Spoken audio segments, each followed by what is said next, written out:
Well, hello and welcome to the AFS Technologies Monthly Learning Series. Thank you to all for joining us today. My name is Ian Faith and I'll be moderating today's session entitled How Strategy, Automation and Control Drive Growth in Food Service. In today's webinar, we will join Sheryle Blasko, formerly a Sales Operations Manager and Senior Business Analyst for Kraft Heinz Canada, as she looks at how 4 Tier 1 and 2 CPG companies use strategy, automation and control to drive growth in their food service businesses. As we all know, there's a certain amount of crossover between TPM retail and TPM food service. So within the presentation, there are people addressing both, and we've made sure to focus more on the things that are either apropos to both or really sort of focus more on the way they affect food service. We will hear from Daniel Friedrich, Nestle Global Business Solutions Manager, Robert Krone, Director of Food Service and Finance at Dannon, John Kittle, Vice President of Business Planning and Development for Popcorn, Indiana, and Jeff Rose, Vice President for Sales at Gehl Foods. All 4 were panelists at the 2015 AFS User Conference, and they sat down to discuss and take questions on the topic of trade promotion management. Just for full disclosure, there's a good chance that a few of these gentlemen are no longer in their current roles and with the same companies. Well, Sheryle, thanks so much for joining us today. Ian, thank you so much for your welcome, and welcome everybody who's listening in today. I appreciate you joining us. As Ian mentioned, we have this panel of experts who were able to provide some of the insights on how their organizations leverage systematic trade promotion management to drive growth. And so today's webinar is really going to focus on how the implementation of some internal controls will improve your visibility to opportunities that will drive growth and ultimately create a consistent and measurable trade culture within your organization. Well, let me tell you guys a little bit about Sheryle. Sheryle is the Enterprise Account Director at AFS. Sheryle's over 10 years of food and beverage industry experience, most recently as their Sales Operations Manager and Senior Business Analyst for Kraft Heinz Canada, where she led initiatives and implementations in support of internal efficiencies. Sheryle, so I'm going to hand the presentation over to you to begin. Perfect. Thanks so much, Ian. So if we think in terms of foundational pillars within trade promotion, I think the first thing we hear consistently when we're working with any of our prospective partners is how critical it is to define a strategy. So, to define a strategy, you really need to prepare, you need to plan, and then ultimately you need to execute. So in the preparation, what we find is you need to understand what is different about the food service marketplace. As you mentioned in your preface, it's a very different go-to-market strategy, and you need to really understand that, as well as what your organizational expectations of food service are. You can use that information when you create the plan. You need to understand who is your target customer and how do you reach them. Again, it's very, very, very different than the retail brethren, and understanding those two components is going to be critical to your plan, as well as understanding what is your trade budget and how can you use those funds to really drive those results that you're looking for. Ultimately, then, you build your promotions based on that strategy, and you can drive your sales both through your distributor and your operator, and then you want to take that moment to process the post-promotional analysis for subsequent sales and planning cycles. So at this moment, though, I'd love to turn it over to our panel and hear some of the tips and insights they provided last year about how to develop a strategy.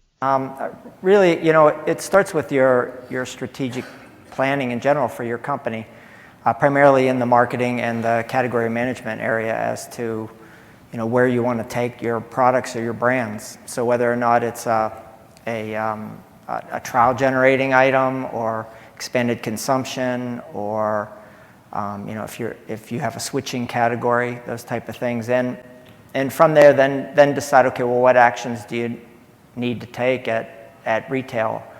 As you know, I think everybody here knows you can't get anything done unless you spend some money and primarily drop the price.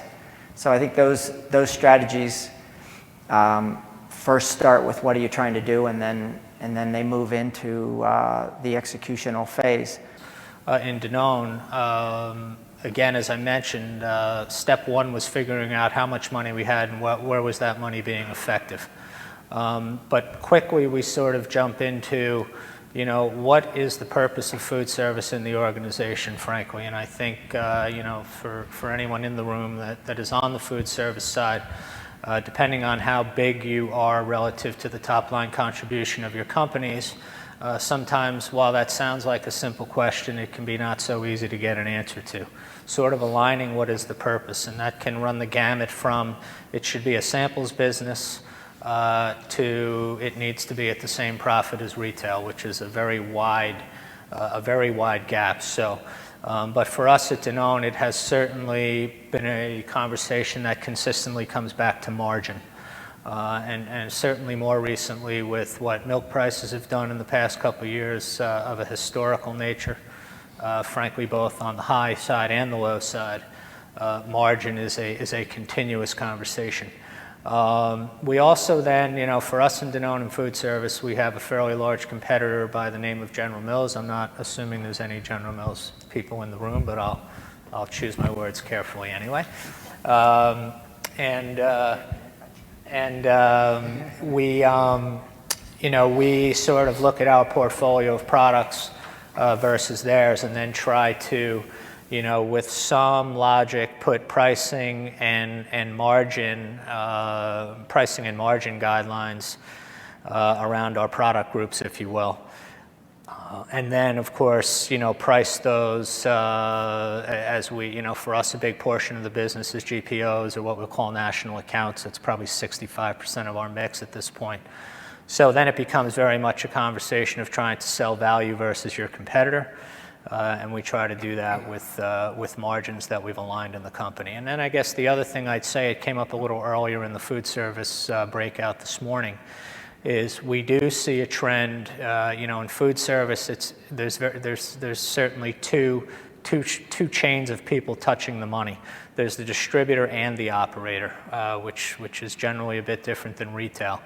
For me, we've evolved from, you know, a venue where the distributors claim to be selling and marketing on your behalf, and I think as we've continued to evolve and press through that, we've sort of started to think about putting more of the money toward where the consumers are ultimately taking the product, which is on the operator side. So at the same time, we continuously are evaluating the mix of the trade. Is it going to the operator or is it going to the distributor? So that's sort of how I would characterize that. We actually just finished our user conference here in Phoenix, and it was fantastic to see how these bigger companies, even moving the needle just the slightest percentage, it's such a big deal to them. Absolutely. Yeah, and obviously last year, hearing a strategy for, you know, go-to-market strategy and understanding what you want to do with anything that you're doing within business is just, you know, super important. So I'll hand it back to you. Absolutely. Thanks, Ian. And you know, I loved what they had to say. They both said very similar things about, you know, defining that purpose, bringing in the cross-functional alignment, and then really understanding their margin and just reevaluating their trade consistently. So it's a very fluid and dynamic process that most of our clients have implemented. So if we stay with the pillar analogy, I think the next foundational pillar would definitely be the creation of control and how automation helps that.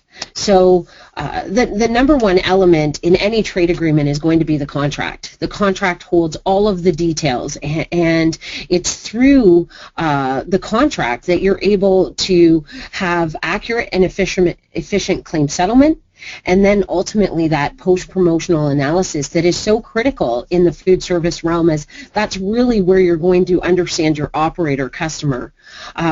So At this point, I'd love to share what our panel had to say about how they implemented controls through the automation process. I really think it does come down to just understanding what it is, first of all, that drives incremental volume. And frankly, I think a lot of companies, definitely Popcorn Indiana, was not doing that, and we were running programs just based on the fact that the retailer expected us to run programs. And as Rob was alluding to with DSD, we're a DSD, we go to market to grocery through DSD, and same situation. We were basically, handing our distributor some money and saying, hey, go out and see what you can do with it.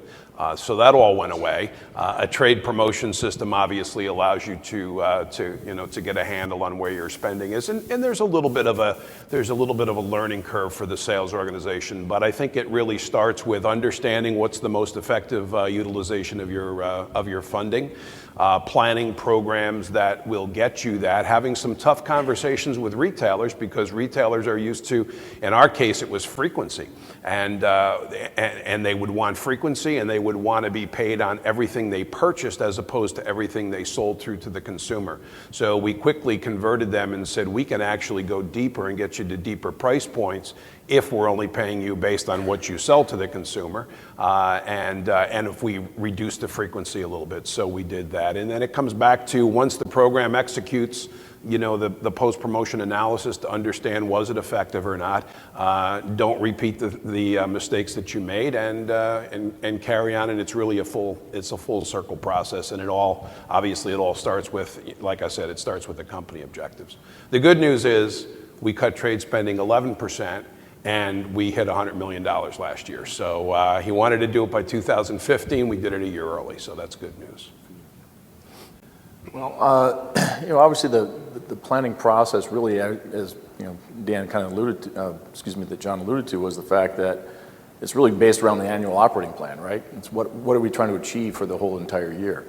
And of course, and as Rob had said, in food service it's a little different, because in food service, we're able to actually to reach out and touch the customer a little more effectively, in the sense of, we don't necessarily have to trade spend to increase sales. We can literally do it account by account by account.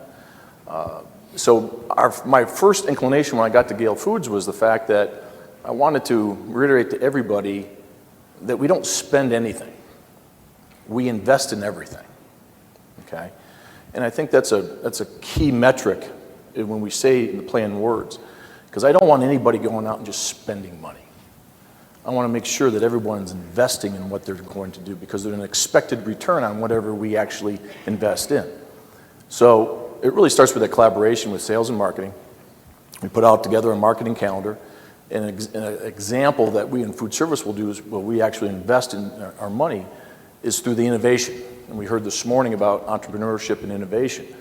And we hadn't been doing a lot of that at Gehl Foods, and now we are. We're actually really doing a lot more within the industry than some of our competitors, thank goodness. And Sheryle, I just love what Jeff from Gehl Foods actually said when he said, we don't spend anything, we invest in everything. I think that's a real sort of key takeaway for everyone, that, when you are creating these sort of controls, is to understand that, how important the money is that we're actually all spending. Absolutely. I love that quote too. I think every manufacturer would like to adopt that ideology, right? And then again, they're reiterating those collaborative partnerships, the planning, the post-promotional analysis, and how critical it is to have a full circle process in place. We hear the catchphrase in the industry of closed loop, right? You really want to close the loop on every cycle so that you can gain those insights and make the next cycle more powerful because of it. So, one of the things we get asked about quite often as in the beginning stages of a new relationship with a client is, how do we successfully drive the change management that's required to support all of this new strategy and these new controls? And it really may seem simplistic, but our experience shows a much higher degree of success where the strategy and the controls are communicated fully and broadly, and so that everybody understands what the desired end state looks like. You want to really gain the cross-functional alignment early on, so that they adopt it and they have that vested interest in its success, because ultimately they understand how that success is going to improve their area. And last, we find that the use of incentives is a great way to gain organizational support through heavy change management. So once again, I think our panel last year, they shared some really great perspectives on how they were able to drive this new culture in their organizations. So let's hear what they had to say. But it really comes down to, this is, here's a budget. We're all in. This is what we've got. And by the way, we also include damages as part of our trade budget. So if you've got high damages, that's going to impact your number as well. So the conversation, and again, you need to have senior management alignment. As long as you have, so we had our CFO and our CEO in the room as we had the conversation that said, here is ultimately what we need to get back to. We did not drop the 11 points over the course of 1 year. We kind of like whittled it back little at a time. But a lot of it has to do with proving, right? Sales folks are show-me kind of folks, and I'm one of them, by the way. I've been in sales all my life. So that made it a little bit easier, but it comes down to prove to them that these events that you run that are deeper and less frequent actually drive more incremental revenue. And so if you can show them a couple of examples, and I really think tying category development into trade planning is crucial. I know a lot of companies don't do that. It's kind of like they're two separate departments. In any company that I've ever been in, once we start having conversations, it's like, those two departments really should go under each other, and I end up signing up for that. But it really comes down to, again, proving to the sales organization that it's effective, and then the conversations with the customers. Frankly, the conversations with the distributors were very easy. When we went into the distributors and said, you know what, because if you're doing, and they were passing the money along. It's not like they were putting anything in their pocket. They were passing the money along, but they just really weren't. They had no discipline to how they were doing it. So going in and saying, hey, we're going to basically take control of that money back, and we're going to put it in the hands of the sales team. And then telling the sales team, okay, next year, here's what your budget is for your customer. They soon realized that they couldn't maintain the same frequency. I would highly recommend you consider incenting on net revenue. We had at one point done, gross revenue, and then you would basically ding the sales team if they overspent on their spend rate. The problem is they'd go, well, what do you want me to do? You want me to grow my sales? You want me to grow you want me to grow share, but you don't want me to spend. The minute you turn things, so sales folks don't like to think of two numbers. They like to think of one. And the minute you turn it to net revenue, they quickly realize that anything I spend is going to come off of my gross revenue, and so if I'm being incented on net revenue, which we've done for the last 3 years at Popcorn Indiana, you have a very quick mindset change. There's no easy way to go about it, right? But it's got to start from the top down, right? And really, our team is now incentivized as well. In other words, I say incentivized. Why do we have bonuses? Bonuses are designed to change behavior, right? Your salary is your salary. Bonuses are just it's how you get people to change behavior and change culture, okay? So if you're going to put a bonus program together, make it worth in what you're trying to achieve, right? At Gehl's, our bonus program is based around cost of goods sold and net sales. I have some discretionary side of the bonus side that I can do other things with it. Now, one of the things I did this year was part of the discretionary bonus that I have control over is Trade Pro. So I'll use the measurement tools within the Trade Pro system, because that's the first thing they asked me. Well, how are you going to measure that? I said, well, I can see how many times you're logging in every month. I will look at your deduction balances. I'm going to look at your pending balances. I'm going to look at all those things. But at the same time, Sales owns the front end of the system. I think one of the things in order to get sales to have more ownership is you need to have the change management to make them be the business owner of their customers. And that starts with what's the contribution. And, Trade Pro connects that. I mean, John talked a little bit. He said, well, I use net sales. But I would go right to contribution. And then the information coming out of Trade Pro from all your trade spending, your promotions, whatever, is a way to provide the information to your salespeople to have the facts to go back to their customers. And then the only other thing I would add is I'm a big believer in when you give them your targets to have a variable spending per case as the way to allocate the monies that they have so that it goes up and down with the business. I personally like that approach. It doesn't inhibit growth, but it protects you fiscally on the downside. So I know everybody has different views on that, but I have had a lot of success with that. And then also over time, providing your salespeople with guidance on what is the optimum way to promote an item by channel. So it's every channel. What should be the everyday price? What should be the promoted price? What should be the frequency of those promotions? What over the whole year? What should be the average price versus competition? And yeah, nobody can get there, but you strive to go after that guideline. It takes some time to develop those, but I think it's well worth it. And I think everyone can sort of relate to the fact that, especially when you get a company that's ingrained in the way of doing things, driving a culture of change, Sheryle, is actually a big deal. It's actually sort of a monumental shift at times. Absolutely, and I love how Robert narrowed it down to 3 targeted things. You want good people, you want tenacity, and then you want that cross-functional buy-in. And I mean, that seems to be a theme in all of the panelists that have spoke so far, is that cross-functional alignment. You really want to make this not necessarily a sales tool, but an organizational tool. So, as we work with prospective clients, one of the big questions that comes up quite commonly is, do we really need a food service specific solution if we already have a retail trade tool? And I mean, I think the best way for us to look at that is with an analogy. We could leverage a GPS app, or we could leverage a paper map, and both of those are going to get us to the same location, ultimately our destination. But one of them is going to involve a lot more manual effort, and it may not always provide the most efficient route to that destination. So we've already mentioned food service is a very different strategy.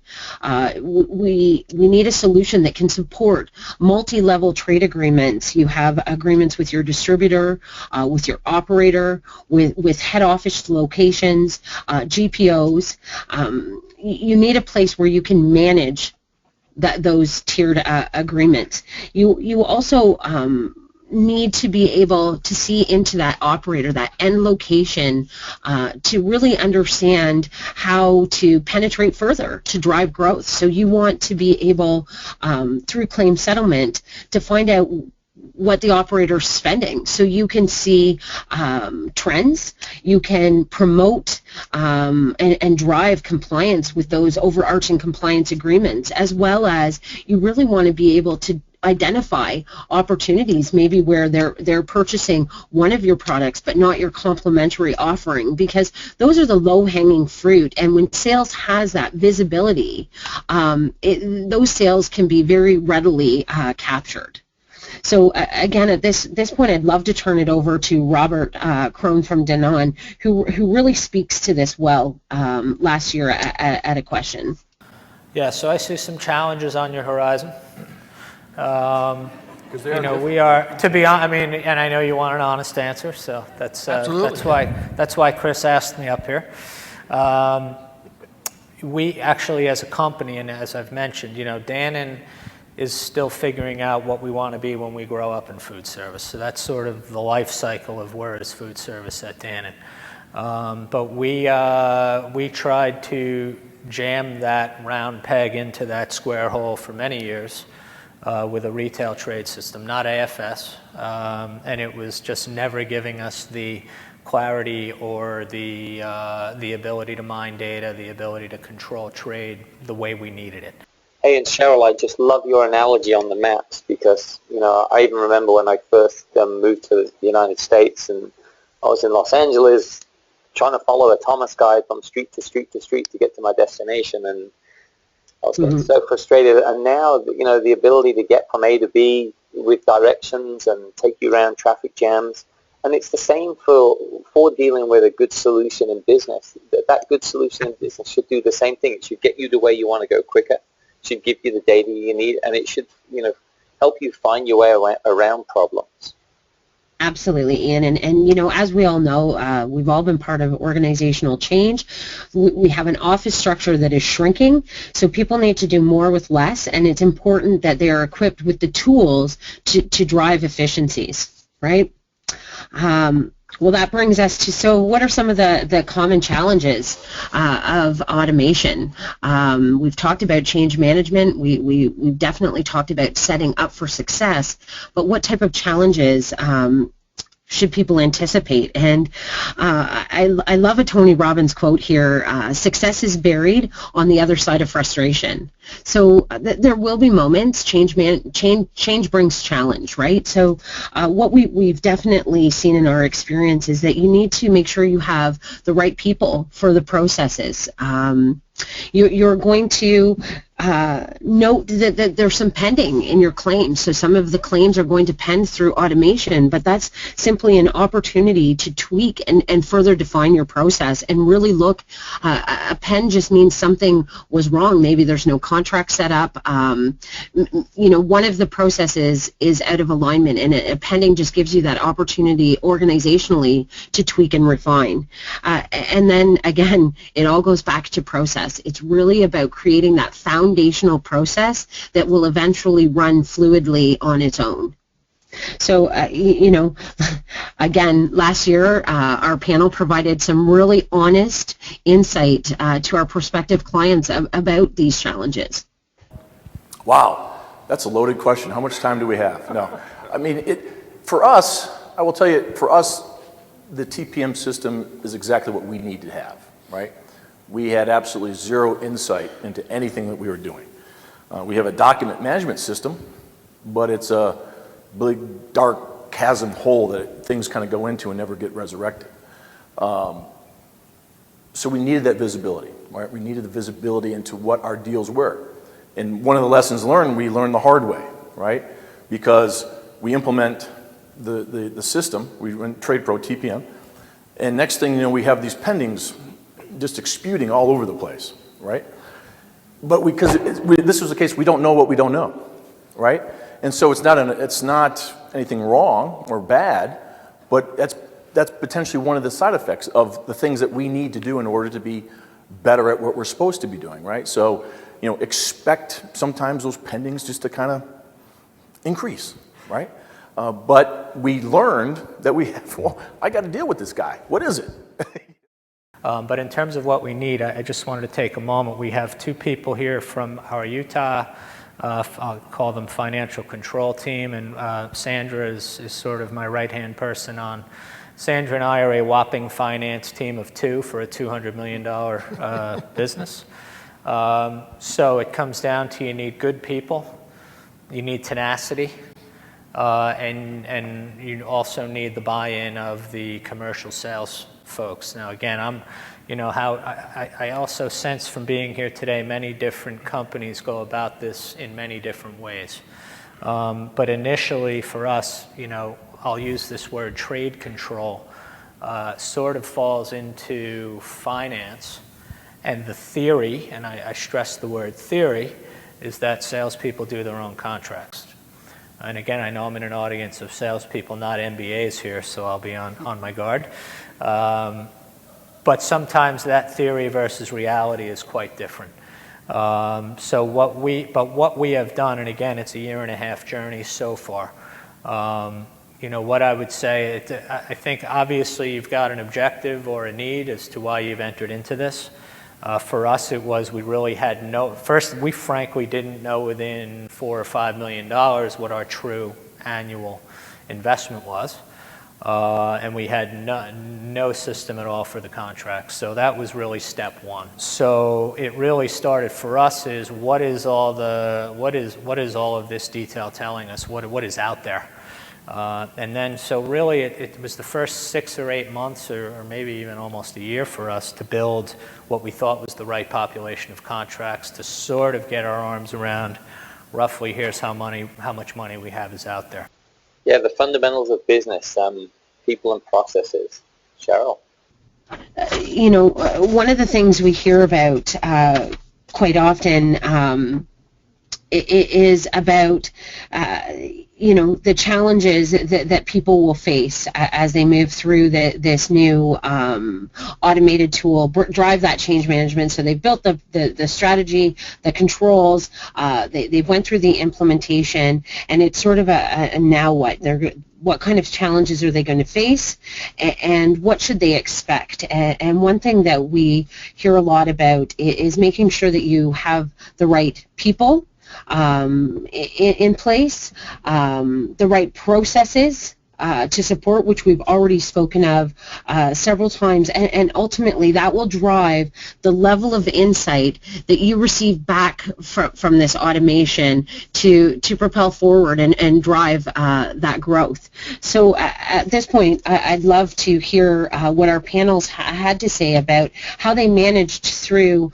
some of the deductions and the challenges they faced. On deductions, so with when you have a good system like this and you know what you spent and you know what you were supposed to get for it, the deductions actually become very easy because you can follow up and you have facts. Whereas if you get those crazy audits, 3 years back and 4 years back, and you don't have good records, you just get taken. It's just a big game where you're actually evaluating, okay, well, what am I getting for that money? I think that move really did a lot to help control the deductions, because now well, I did this, I was supposed to spend this much money, the customer took more or less, and then you can reconcile it in a better way. In some way, I think of deductions as just another mode for payment versus a check. And frankly, for us, but in our company, and I'm sure in many others, if there's a high deduction balance, that's bad, and if it's low, that's good. But what I would argue is when my deduction balance was low, I had no control over my trade. And then when I started taking control over my trade, my deduction balance went very high. And then, of course, that was unacceptable because that means something bad. So we spent, the better part of a year getting that deductions balance back in order. But what that really meant is they were piling up because we were trying to make sure they were valid and we were trying to make sure we had agreements in place. So I think if you've got your arm, again, and forgive me, I speak a bit with a food service slant, but I know a bit about retail, I think it's somewhat the same thing. As long as you have a fairly good system for knowing what has been offered and what is legitimate and what is not, I'm comfortable with a check versus a deduction versus an off invoice as long as we have the appropriate processes for controlling the three. But I will say for those of you who are starting from scratch, and we certainly made mistakes that I, in our launch of AFS, et cetera. But what I tell you is it may go up before it gets better, and I think you may hear that from some of the frontline team of AFS as well. And I think that scared people, like, oh, the control, it's getting more out of control. But frankly, it was just, there was a gate. And we've definitely found, some monies that we didn't know were out there in the past. They're definitely starting to trigger conversations of, one example I'll use that's simple to understand. We have a fairly good-sized school business. We do a fairly, we participate in school lunch programs nationally. So we sell a fairly low-priced product, and but a strategic one as well. And what I will say is, we had no idea what those arrangements were out there. And as we started to get our arms around that, we very quickly start to see certain deductions or monies for school product, and right away say, wait a second, that's not supposed to be happening. That's not what we've talked about. So it absolutely is starting to pay off in that regard. And I would just add, getting the deduction balance down is obviously important, but making sure the deductions are valid, as we've heard, is really key. And I think there should also be some KPIs around deductions, so we actually clear deductions in-house. We don't expect the sales folks to do that. We have a team that's actually tied to our receivables team that clears deductions based on what's in the system. The deduction balance, our deduction balance was out of control. I'll tell you, it was close to $6 million on a $23 million business. It is now $400,000 on a $100 million business. So it really comes down to, having some KPIs against the process from a standpoint of not just clearing the deductions, but if you can't clear the deductions because we will not allow a deduction to be cleared without clearing it to a program. So if there's not a program in the system, the deduction actually gets put into another status, awaiting sales is what it's called, and then we go back to the sales folks and say, we need, if it's valid, we need a promotion. If it's not valid, then we're gonna go back and try to get our money back from the customer, and we might need your help doing it. But I think, again, measuring it and having some expectations going in helps. Not much really to add. It really is a method of payment, right? It really truly is, and how you manage that method of payment. So as you're embarking on your new expedition here, right, you got to decide, are you going to send checks or are you going to do deductions? Maybe a little bit of both, maybe, right? I would actually say that the check side of the business is more important than the deduction side of the business, right? Because in food service, your operators are usually getting checks cut. They're not deducting. Your distributors are going to deduct. They're very happy, okay? Our job is to make sure that it's the right deduction, like we talked about. It's just like manufacturing. It's really like Trade Pro becomes your HACCP procedures for finance, right? And so that's really what we're talking about here is that expect your deduction balance to go up. Just expect it to start with. And then as you work the process, it'll go back down again, and then it'll level off. We made some definitely mistakes along the way, so just the way it is. Yeah, I was always amazed in the room when John mentioned how much, when they sorted out their deductions, that they saved for popcorn in the end, and there wasn't a big gas in the room. Yeah, I mean, what did he say? That they had $6 million in deductions for their $60 million business, and now they hover around $400,000 for $100 million, and that's what automation was able to provide them, was that systematic way to resolve those deduction balances. Exactly. Yep. So, in the end, last year, we asked our panel just to provide, if the question hadn't already been asked, what would they say to anybody who was considering a trade promotion management solution? And so, we tried to capture their words of wisdom. They definitely recommended you be prepared to manage by exception. Again, the reiteration of that cross-functional engagement and how critical it is to the overall success of this endeavor. And then just staying true to the course. I mean, as you just heard our last panelist say, the deduction balance feels a little overwhelming at first, but the insights that it provides to you, not only into your customer, but into your internal process to drive efficiency, is worth that frustration. So at this point, let's hear what they had to say. Real quick, I mean, from the lessons learned from us, you have to work it. It's actually going to require a higher degree of workload because of the checks and balances along the way, right?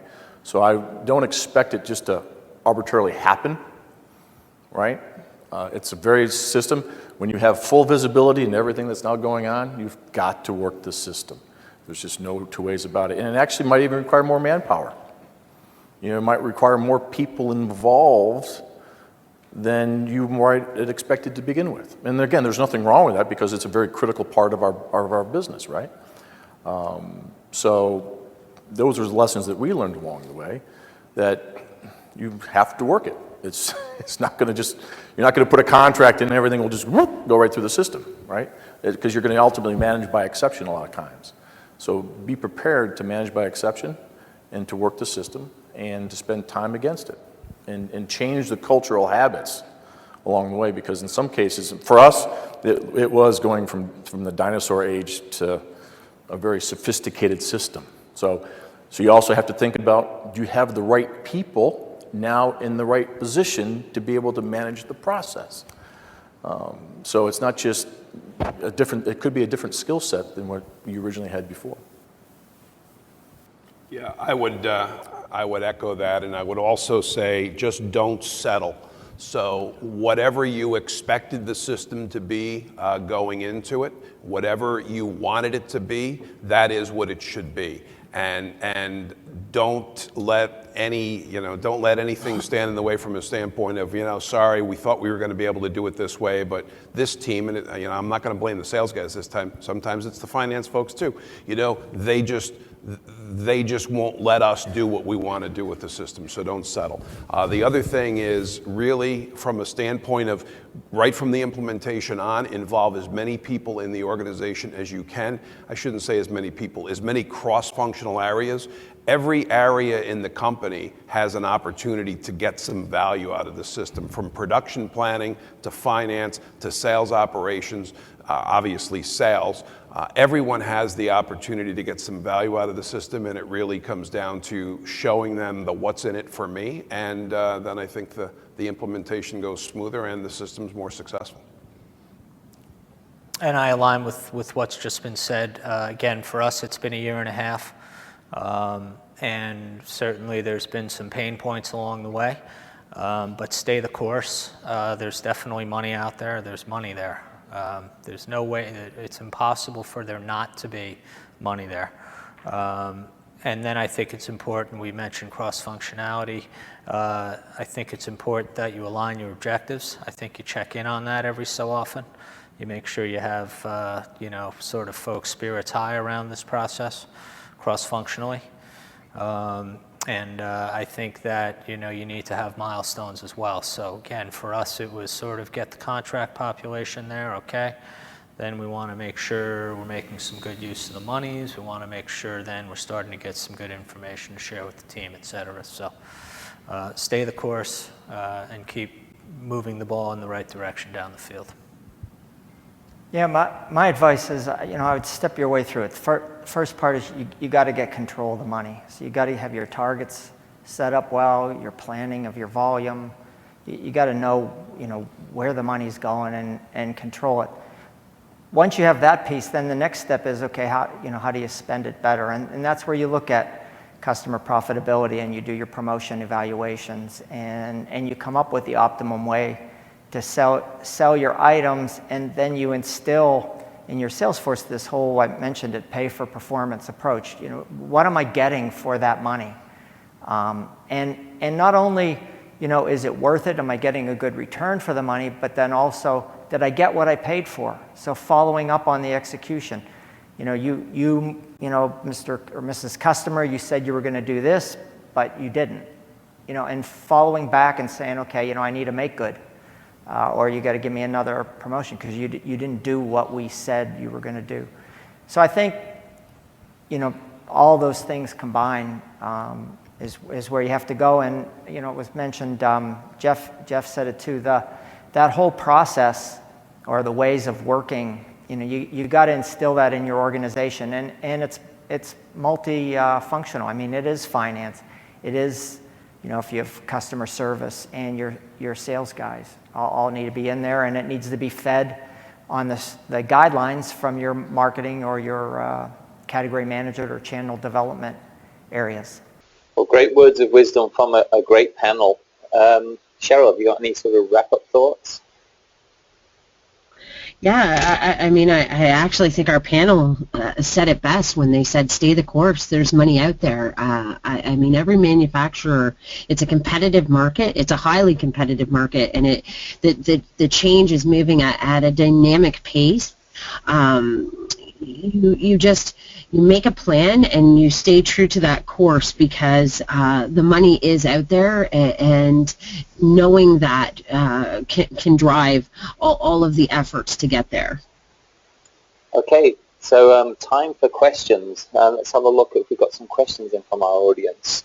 Cheryl, I've got one, which is how does the AFS solution support targeted operator growth? Well, that's a really great question. It's the million-dollar question in the food service industry, because really based on the distribution model, that's often where manufacturers struggle. Is the operator is their end customer, but they can't always see what the operator is purchasing to really drive those plans, like create those targeted growth plans. So two ways AFS really supports that. The first would be in our trade promotion management tool, we have really rigorous audit processes that do not only line item validation to make sure that the spend you're spending is accurate, but we then capture that insight and put it into our analytical tool, which allows our clients access to broad analytical information down to the location level and down to the SKU. And the second, Ian, I know you're really well versed on it, would be our coupon portal, if you want to talk about that for a moment. Yeah, actually, we actually sort of teamed at the end of last year with a tier 1 organization that has asked us to remain nameless for obvious reasons, but we actually put this together for them, and it's a phenomenal way of getting insight into operators for food service businesses, so they can actually see, they can collect data, and they can also make sure that all their coupon redemptions are compliant. So part of the system actually validates 1099, so everything's tax compliant as well. And for more information on that, if you go to afsi.com and actually type in coupon portal, you'll be able to find the webinar we did on that in January, which was actually very well attended, and actually a bunch of people actually sort of jumped onto demos after that. Cheryl, one more quick question. How long is an average food service implementation? From John. So, the quick answer is about 4 to 6 months, Ian, but I think the important thing to mention here is that AFS has some really strong project services. We have a very strong project services team, and they're really able to help drive the success and keep the project on its tracks, right? They clearly define the project up front. They work with our customer partners to really ensure that the right people are put into the right positions to promote the most effective way to deliver the success of this implementation.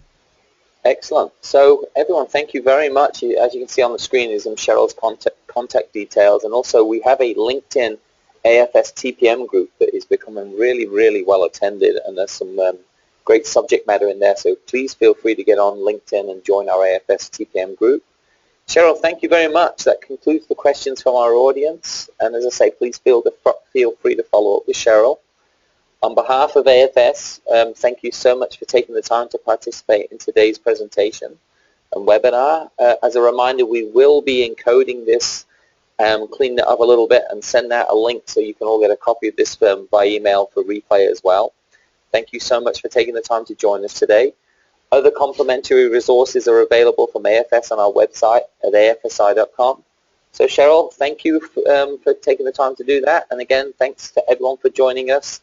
Until next time, enjoy the rest of your week, and goodbye for now. Thanks, everyone. Thanks, Ian.